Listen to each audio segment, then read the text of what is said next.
Comment protéger son portefeuille avec des ETF? Voilà la question qui va nous animer à présent dans l'œil de l'expert. Nous avons le plaisir de recevoir pour cela sur le plateau de Smart Patrimoine Régis Yankovici. Bonjour Régis. Bonjour Yankovici. Nicolas.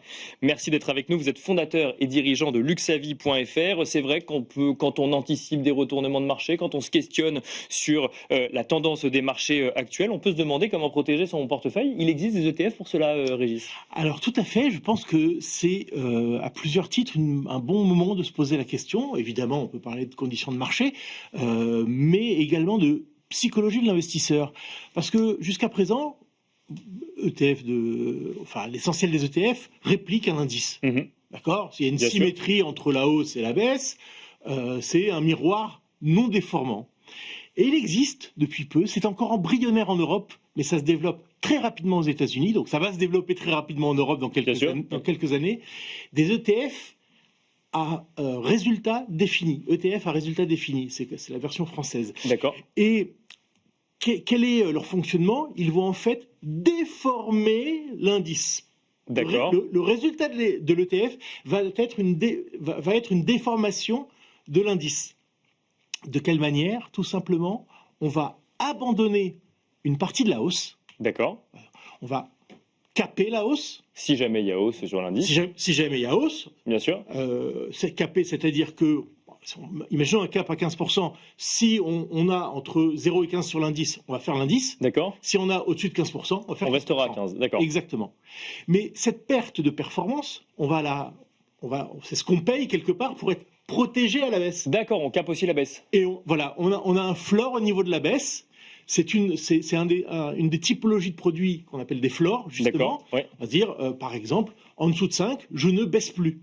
D'accord, je comprends. Donc ça ajoute de la dissymétrie et de la protection par rapport à un ETF classique. Moins de performance, mais protection à la baisse de l'indice avec cet ETF. Exactement. Il y a une autre typologie peut-être que je peux citer. Oui. Là, on vient de parler des floors. Bien sûr. C'est les ETF à coussin, c'est-à-dire que pour la hausse, le principe est le même, mais pour la baisse, on va dire par exemple, les 10 premiers pourcents, je ne baisse pas. D'accord. D'accord ? Si l'indice fait moins 10, je reste à 0. OK. Et puis ensuite, j'accompagne l'indice à la baisse, mais toujours avec ces 10 points d'avance sur la baisse.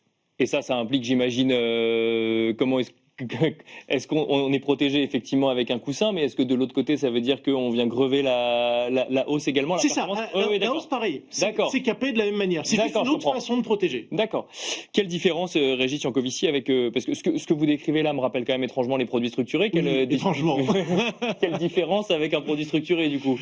Alors, il y a quand même quelques avantages. Le premier avantage, c'est la structure ETF qui est plus transparente qu'un produit structuré, qui est infiniment moins coûteuse. D'accord. Alors, l'avantage d'un produit structuré, c'est qu'effectivement, il va pouvoir rémunérer le distributeur. C'est pas un gros mot de rémunérer un distributeur, hein. Bien sûr. C'est aucun problème, mais ça apporte un peu moins de transparence du coup. D'accord. Ce qu'on peut rajouter, c'est la liquidité, puisque l'ETF va se traiter vraiment à tout moment de la journée avec des spreads resserrés. D'après mes études, c'est autour de 0,30. D'accord. Un produit structuré, c'est plutôt un bon pourcent, disons. Vous êtes dépendant de l'offre d'ETF. Vous n'allez pas créer un ETF sur mesure. Oui, bien sûr. Un produit structuré, un distributeur, un conseiller financier, une société de gestion peut faire créer un produit structuré sur mesure. Bien sûr. Une différence importante également, c'est que sur un produit structuré, vous avez un risque de crédit. Un produit structuré, c'est une dette. Donc adossé en général à une banque. Et un ETF, ce n'est pas une dette, c'est un fonds avec des actifs à l'intérieur. Bien sûr. Donc vous n'avez pas de risque de crédit.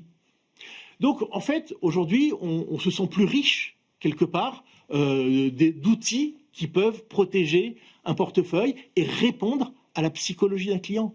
Nos clients, faire l'indice, c'est pas le rêve en absolu. C'est-à-dire que si l'indice à la hausse fait 30 et qu'ils font 20, c'est pas grave. Mais si l'indice fait moins 30, on peut pas rouler des mécaniques en disant Monsieur, on a fait moins 28. On est Bien sûr, il faut effectivement avoir un ETF qui soit capable de protéger. Pour quel type d'investisseur, selon vous, tout le monde devrait avoir un ETF qui protège une partie du portefeuille, ou ça dépend vraiment des stratégies? Ça dépend vraiment des stratégies, absolument. Il faut que ça réponde d'abord à une psychologie de l'investisseur, ensuite à une configuration de marché. Et aujourd'hui, peut-être que ce n'est pas idiot de s'interroger si ça peut prendre la place.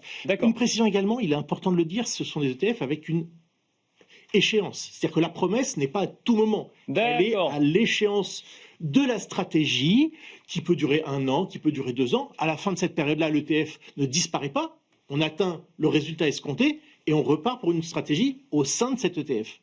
Merci. On essaye en 5 minutes, c'est compliqué. J'espère avoir été clair. Merci Régis Yankovici de nous avoir accompagnés dans l'œil de l'expert. Je rappelle que vous êtes fondateur et dirigeant de luxavi.fr. Merci beaucoup. Et quant à nous, on se retrouve très vite sur Be Smart for Change.